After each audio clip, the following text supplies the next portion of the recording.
Good morning, I hope everyone's well today. Thank you for watching, it is appreciated. If you find value in this video, consider liking and subscribing, it does help the channel out a lot.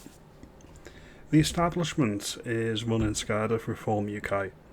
That's pretty much a given at this point, but today I've got 3 specific examples on why they are terrified. The first is we've got some schools down south. Let's just bring this one up. 8 schools run by Orion Education have been presenting Reform UK as if it was ideologically in line with the BNP and or the NSDAP. This is bonkers on every level. Pretending that the SNP is to the right of Labour also is laughable, and that Plaid Cymru is centre-left is absolutely bananas. So this is 8 schools down south that are run by a particular education department, Orion Education. They're actually presenting courses to their students on Reform UK being far right. Let's just have a look at the first slide. Look at the spectrum they've got here. They've got Reform to the right of UKIP. BNP is not even on the slide. Your party isn't on the slide either. Neither is, and the Green Party is only slightly left wing. Liberal Democrats bang in the middle. This is wildly inaccurate. Alright? This is how the establishment is going to try to defend itself. It's going to indoctrinate your kids in school. It's going to tell people to not trust your own judgments. And it's going to say, trust us, we've got you covered here. Nothing to do with Reform UK, the nasty, evil, bigoted, far-right loonies. That's how they're going to try and get you, and that's how they're going to try and get your kids in the school. This is a disgrace that these are public schools, public schools as in comprehensive schools. And they are teaching our kids that Reform is the big bad wolf. Far from it. They are centrist. They are not very radical in the scheme of things. If they think Reform UK is the worst on the table, they need to think again they're merely a gateway drug.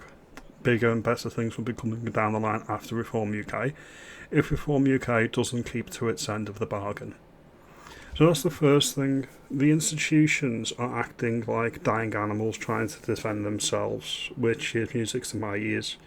If Reform wasn't a threat, if Reform wasn't making them run for the hills by leading every poll in the UK for, I think it's about 150 polls now, by about 10 points, they wouldn't need to do anything like this. Reform is the only shop in town currently. Everybody's flocking to Reform because the uni party is dead. That's the first one. The second thing is that we've got entire countries in the United Kingdom changing the way that they vote in members of parliament or members of their devolved assemblies. Look at Dripford, Mark Dripford, former First Minister of Wales. Let's just have a look now, bring this one up now. Mark Dripford says that his electoral system is the reason why Reform UK won't win power in Wales. They've changed their system to stop Reform and to lock them out. So I'm going to bring up this one now. Mr. Drakeford went on to say that under the old system, it would be likely for Reform to win a significant number of seats in the Senate elections next year. He goes on to say that he thinks that the new system guarantees a greater sense of continuity than if we were facing election under our current system, which is very likely Reform would be an insurgent party and would take a whole swath of the 40 first-past-the-post seats on 32% of the vote. Oh, so a bit like the Labour Party in the UK election, where they got just over 30% of the vote and they got the majority of the seats. You want to stop that. Can you imagine if the Tories did this in the British Parliament before last general election? They changed the voting system from first past the post, so it favoured them or the incumbent party. Where's the outrage? Where's the outrage from anybody in the country that the voting system in Wales has been changed? Alright? And then he goes on to say that we're mercifully defending against that. In other words, the establishment is covering its own arse and trying to defend itself. It's not going to make much difference, but you keep on trying to do that, Dripford. However, in the latest Wales polling ahead of next year's Senate election, released last month, Let's have a look now. The poll shows that Reform UK could still win a huge swathe of seats under the new proportional system. So they're trying to mitigate against it. They're trying to mitigate against the rise of reform in Wales, but it's not going to work. And that's what I'm getting from this article. Go on to the final part of the article here. This means that they're actually expanding the amount of Senate members as well. I think it's currently 60 and I think it's going to 92 next year. This means that voters in each of the 16 new larger constituencies will vote for a party they want to win most seats out of the 6 available for each constituency. Under the old system, 40 Senate members were first past the post, and an additional 20 members were elected by proportional representation. So similar to the way it works in Scotland for Holyrood. However, in Wales they're going to an all list-based voting system. Now you can argue for or against it, but the fact that you've got a former Labour First Minister of Wales openly declaring that the reason specifically they've done this is to block Reform UK, the new insurgent party, out of government, is a self-report. If the record was so great in Wales with Labour's government in Wales, if the Labour government in Wales was so brilliant, they wouldn't need to do anything because they'd be always getting elected because they're just that good. That's not happening. They are pissing themselves, and rightly so. Then finally, we've got an MP up in my patch, near my patch anyway. This is Liverpool Merseyside.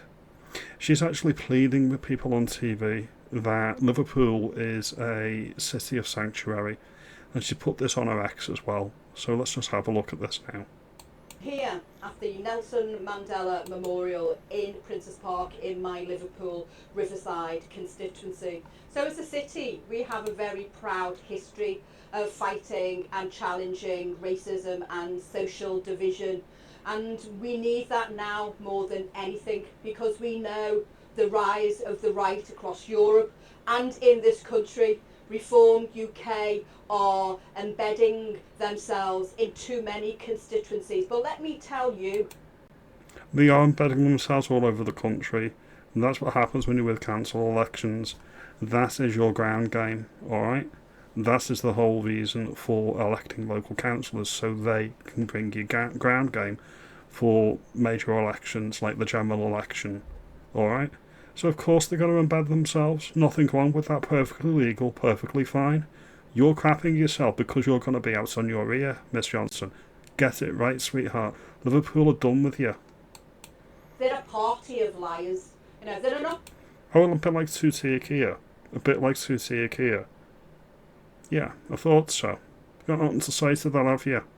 A party of working people. They don't provide any solutions to working class problems. They're not talking about building houses, improving the NHS, or improving employment opportunities for people in this country. No, they're interested in only lining the pockets of their millionaire mates.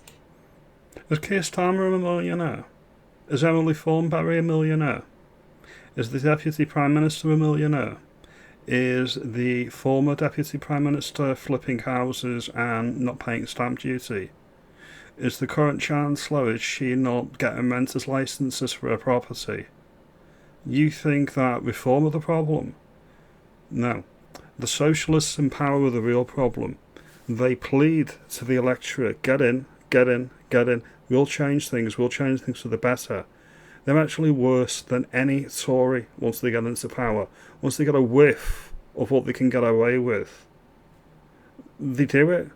And they're like, oh, this is just what you do in government. No, it's what you do in government because you corrupt buggers. So I would say to you, do not be bought into the lie of Reform UK. We are a proud city of sanctuary. No, you're not. No, we're not. Definitely not. Not in my name. You do not represent me. This is not what I voted for. No, jog on. Look after your own first. And if and when we've looked after our own and all our own problems are sorted, put it to the people then, and then we'll decide if we want to be a refugees welcome sanctuary city. Not in my name. Get it right, sweetheart. And we have provided sanctuary to many people fleeing conflict, wars and persecution, and we will continue to do that. Not when reform got in, you won't be. Mark my words, you won't be doing that then, will you? Because you won't be setting policy. Because Liverpool is unique because of its diversity. No, it's not. It's less diverse than Manchester, it's less diverse than London, it's less diverse than Glasgow. It's not. It's not. Every single metropolitan shithole in the country has gone to the dogs, and it's due to diversity. Diversity isn't skin colour. Diversity is diversity of opinion, diversity of thought, diversity of everything, alright? It's what makes this city great, and we will continue to fight the fascists and the far right in this city. Do you know what a fascist is? Or do you just point at reform and say that's a fascist? Like your education documents that you're putting out in schools. Is that what politicians do? It's really, really reductive, and it's really, really lazy. You need a better line of attack, but you haven't got one. Until they're gone, and gone for good. But I'd like to hear from you. Well, I'll just give you my thoughts. Your M's on your me with the next election. So we'll leave that one there. So these are the 3 examples I've got for you today on why the establishment is running scared from reform. They're changing the way that elections are run in Wales. They're putting out propaganda in your schools to say that to your kids that reform are absolutely the worst thing in the universe. And you've got MPs saying we're a proud city of sanctuary. Now, Wales is a country of sanctuary as well under Labour. Did anybody vote for any of these policies? I think not. Once we've got our own house in order, then, if we decide to and we democratically elect the government that says we're going to open our borders to the universe because we can afford it, maybe you might have a point. Until then, reform, baby, reform. Now, if you like this video and you think I'm onto something, you make me aware. Comment, like and subscribe, do all that great stuff, and I'll see you in the next one. Have a good day.